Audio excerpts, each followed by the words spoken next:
ಬದಲಾಗಬಹುದು ಅಂತ ಈಗ ಎಲ್ಲಿಗೆ ಬಂದು ನಿಂತಿದ್ದಾರೆ ಪರಮೇಶ್ವರ್ ಅವರು ಸಿಎಂ ಆಗಲಿ ಅಂತ ರಾಜಣ್ಣವ್ರು ಹೇಳಿರೋದನ್ನ ಇವಾಗ ಯಾವ ತರ ವಿಮರ್ಶೆ ಮಾಡ್ತಿದ್ದಾರೆ ಅಂದ್ರೆ ಸಿದ್ದರಾಮಯ್ಯನವ್ರು ಕೆಳಗಡೆ ಇಳಿಬೇಕು ಅನ್ನೋ ಆಸೆ ಅನ್ನೋದು ರಾಜಣ್ಣವ್ರಿಗೆ ಇದೆಯಾ ಅನ್ನೋ ಥರ.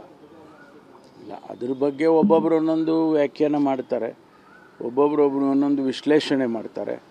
ಅದಕ್ಕೆಲ್ಲ ನಾನು ಪ್ರತಿಕ್ರಿಯೆ ಮಾಡೋದಕ್ಕೆ ಬರೋದಿಲ್ಲ.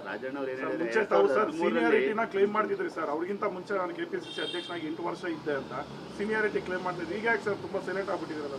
ನಾನೇನು ಸೈಲೆಂಟ್ ಆಗಿಲ್ಲಪ್ಪ, ಇನ್ನು ನಾನು ದಿನ ಟಾಮ್ ಹೊಡ್ಕೊಂಡು ಓಡಾಡಲ.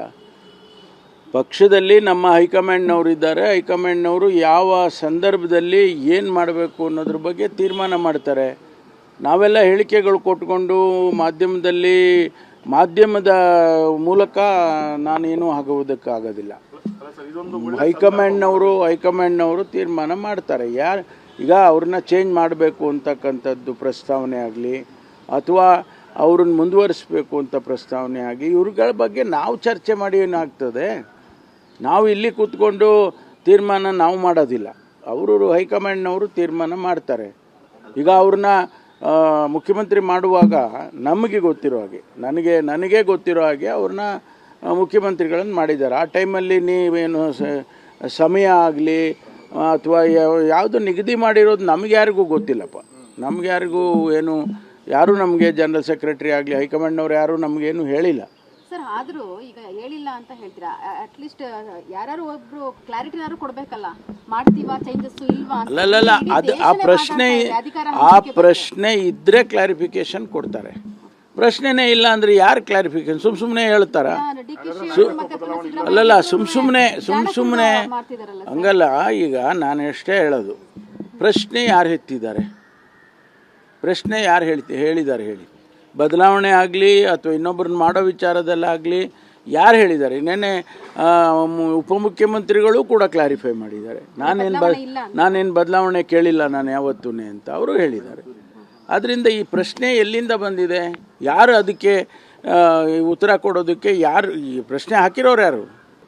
ಸಿಎಂ ವಿಚಾರ ಅಂತ ಬಂದಾಗ ಸರ್ ರಾಜಣ್ಣರವರು ಸ್ಟಾರ್ಟ್ ಹೇಳಿದ್ದು ಸಿಎಂ ಬದಲಾಗಬಹುದು ಅಂತ ಈಗ ಎಲ್ಲಿಗೆ ಬಂದು ನಿಂತಿದ್ದಾರೆ ಪರಮೇಶ್ವರ್ ಅವರು ಸಿಎಂ ಆಗಲಿ ಅಂತ ರಾಜಣ್ಣವ್ರು ಹೇಳಿರೋದನ್ನ ಇವಾಗ ಯಾವ ತರ ವಿಮರ್ಶೆ ಮಾಡ್ತಿದ್ದಾರೆ ಅಂದ್ರೆ ಸಿದ್ದರಾಮಯ್ಯನವ್ರು ಕೆಳಗಡೆ ಇಳಿಬೇಕು ಅನ್ನೋ ಆಸೆ ಅನ್ನೋದು ರಾಜಣ್ಣವ್ರಿಗೆ ಇದೆಯಾ ಅನ್ನೋ ಥರ. ಇಲ್ಲ, ಅದ್ರ ಬಗ್ಗೆ ಒಬ್ಬೊಬ್ಬರು ಒಂದೊಂದು ವ್ಯಾಖ್ಯಾನ ಮಾಡ್ತಾರೆ, ಒಬ್ಬೊಬ್ಬರು ಒಂದೊಂದು ವಿಶ್ಲೇಷಣೆ ಮಾಡ್ತಾರೆ. ಅದಕ್ಕೆಲ್ಲ ನಾನು ಪ್ರತಿಕ್ರಿಯೆ ಮಾಡೋದಕ್ಕೆ ಬರೋದಿಲ್ಲ. ಸೀನಿಯಾರಿಟಿನ ಕ್ಲೇಮ್ ಮಾಡ್ತಿದ್ರಿ ಸರ್, ಅವ್ರಿಗಿಂತ ಮುಂಚೆ ನಾನು ಕೆಪಿಸಿಸಿ ಅಧ್ಯಕ್ಷನಾಗಿ 8 ವರ್ಷ ಇದ್ದೆ ಅಂತ ಸೀನಿಯಾರಿಟಿ ಕ್ಲೇಮ್ ಮಾಡ್ತಿದ್ರಿ. ಈಗ ಯಾಕೆ ಸರ್ ತುಂಬಾ ಸೈಲೆಂಟ್ ಆಗ್ಬಿಟ್ಟಿದ್ದೀರಲ್ಲ? ನಾನೇನು ಸೈಲೆಂಟ್ ಆಗಿಲ್ಲಪ್ಪ, ಇನ್ನು ನಾನು ದಿನ ಟಾಮ್ ಹೊಡ್ಕೊಂಡು ಓಡಾಡಲ.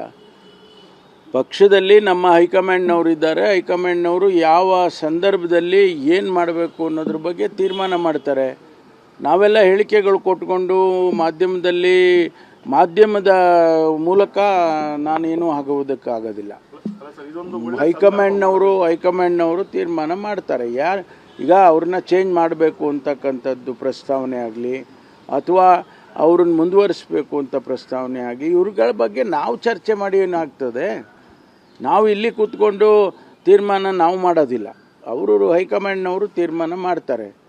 ಈಗ ಅವ್ರನ್ನ ಮುಖ್ಯಮಂತ್ರಿ ಮಾಡುವಾಗ ನಮಗೆ ಗೊತ್ತಿರೋ ಹಾಗೆ ನನಗೆ ಗೊತ್ತಿರೋ ಹಾಗೆ ಅವ್ರನ್ನ ಮುಖ್ಯಮಂತ್ರಿಗಳನ್ನು ಮಾಡಿದ್ದಾರೆ. ಆ ಟೈಮಲ್ಲಿ ನೀವೇನು ಸಮಯ ಆಗಲಿ ಅಥವಾ ಯಾವುದು ನಿಗದಿ ಮಾಡಿರೋದು ನಮಗ್ಯಾರಿಗೂ ಗೊತ್ತಿಲ್ಲಪ್ಪ.